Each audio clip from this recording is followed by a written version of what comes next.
ఇంతకు ముందు ఎప్పుడు ఇలా జరగలేదు అనుకుంటా, ఫస్ట్ టైం ఇలా జరగడం. ఒక బ్రాంచ్ ఓనర్ పిలిచి సర్ప్రైజ్ ఇవ్వడం, బొక్కే ఇవ్వడం, అలాగే అక్కడ ఇన్ఫ్లుయెన్సర్లతో మాట్లాడి ఒక గివ్ అవేని ప్లాన్ చేసి ఆ గివ్ అవేని మనతో ఇవ్వడం. 1 year అయిపోయింది రాయచోటి బ్రాంచ్ ఓపెన్ అయ్యి.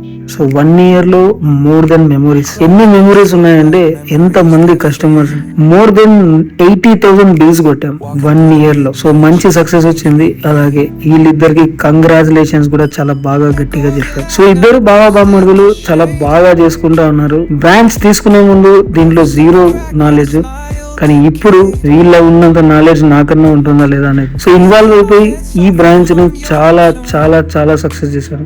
స్టార్టింగ్ లో వీళ్ళు పడిన స్ట్రగుల్ ఏ బ్రాంచ్ కూడా పడి ఉండదు. ఓపెన్ అయిన ఫస్ట్ వీకే ఉండే స్టాఫ్ మొత్తం హ్యాండ్ ఇచ్చింది. ఒకరిని నమ్మి పెట్టినాడు, వాడు ఇక్కడి అక్కడ చెప్పి ఉండే స్టాఫ్ ని కూడా దొబ్బేశాడు. సో టేస్ట్ విషయానికి వస్తే కన్సల్టెన్సీగా టేస్ట్ కడప పొద్దుటూరులో ఎలా అయితే ఉందో స్నాక్ సిటీ బ్రాంచెస్ లో, so same taste same flavour ని మెయింటైన్, వీళ్ళు చేసినంత మెయింటెనెన్స్, వీళ్ళు చేసినంత, సో క్వాంటిటీ వైజ్ మనం ఇన్వెంటరీ ఎలా ఇస్తామో ఆ ఇన్వెంటరీని అంతే పక్కాగా ఫాలో అవుతారు. సుదర్శన్ గారు అండ్ భరత్ గారు ఇద్దరికి కంగ్రాచులేషన్ వన్స్ అగైన్. సో మీరు మీ స్టోర్ ని ఎలా సక్సెస్ చేశారో తెలియదు, కానీ స్నాక్ సిటీకి ఒక డెస్టినేషన్ అయితే రాయచోటిలో నిలబడిపోయింది. సో రాయచోటిలో ఏదైనా ఫ్రైడ్ చికెన్ తినాలి అని అనిపిస్తే ఫస్ట్ ఆఫ్ ఆల్ గుర్తొచ్చే ప్లేస్ స్నాక్ సిటీని. Snack city first of all మేమే ఓపెన్ చేసాము. ఒక 11 days మేము రన్ చేసాము. 11 days రన్ చేసిన తర్వాత వాళ్ళకైతే ఇవ్వడం జరిగింది. సో ఇచ్చే ముందు వాళ్ళు అడిగిన ఒకటే ఒక క్వశ్చన్, దీంట్లో జీరో నాలెడ్జ్, మేము సర్వే అవ్వగలుగుతామా లేదా. సో మేము వెనకాల నుండి మిమ్మల్ని నడిపిస్తామని చెప్పాము,